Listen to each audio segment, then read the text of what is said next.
I think the story on the barn would be that as I was just completing the schoolhouse, when someone came to me and they said, we know you like barns. And I said, yes. And they said, we know of a barn in Epsom, New Hampshire, where there's a Montessori kindergarten and they want it taken down. And for the cost of taking it down, you can have the building.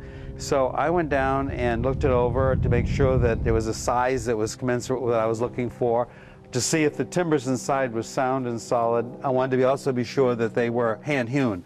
While there's nothing wrong with sawn timbers, I think the hand-hewn offers something above and beyond just a standard barn.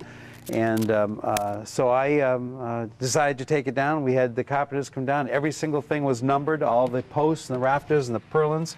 We saved all of the roof sheathing in this building up on the top. Normally we replaced the roof sheathing with new lumber. But in this case, we saved it because today you can put bitchethane on top and plywood and, of course, so forth. But the unusual thing about this barn, I think, is the fact that we made it the roadway contoured around it so that you could drive underneath the barn. Right. That necessitated having a plank flooring that you see here that we're walking on. All of the previous 8 or 9 barns that I've been involved in have been cemented so you can drive in. But this one here, we picked up planking from several different barns and brought them in and shored it up underneath, so it gave me an extra whole level. And a barn like this would have been used for hay? This obviously was for hay and for animals. The animals would have been over here on the right, okay. And then over here would have been the hay mows as they go up through. And then there was a pair of tongs on top where they would put loose hay, they would bring it over and then drop it down into these bays. The barn doors are interesting to me, I think, and that is that we found a round wooden silo over in Concord, New Hampshire, and I bought it from the farmer and took it apart. And you see, these planks were the round silo. So you can see here where the bands went around the building.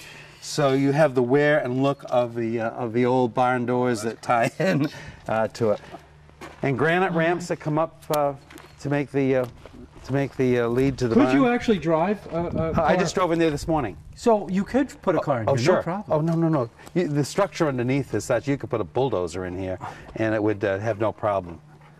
They would fill water with feathers and wedges. They'd drill in, and they would put water in these, and then when it would freeze at night, it would snap and break open. Oh, so that's how you see all the marks and all the granite here. That's right. But see, that you were asking about the structure. You can look at this. And there's no way but where you could drive a bulldozer up there underneath that. We probably overdid it. Most corn cribs have long since fallen into disrepair because they aren't being used. It's like it's happening to a lot of the barns. When you have a building that you don't use and you have to keep a roof on it or a foundation, and so the corn cribs pretty much have met their demise. But this is a real one. This is authentic. It's just the way it was built. And you see the door here. These are the authentic blacksmith rosette-headed nails. You see how time has worn the boards away from the nails, and the nails stick out. And then as you look in, you see here the slats that go on the side, and as they put the corn in, they'd move the slats outside, and they'd keep putting more and more up as they filled it up on both sides.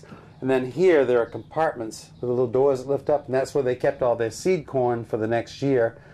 There's an upstairs to it with a handmade ladder, and there are blacksmith hooks up there where they hung all their herbs. And this is the real thing. You never see these, very rarely. No.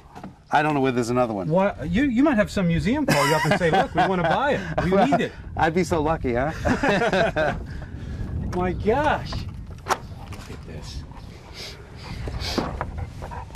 There was an active bird in here until a while ago, and it would be a bluebird, and you come near here and it would swoop right down to you. Oh, it had some babies in there maybe? Oh my gosh.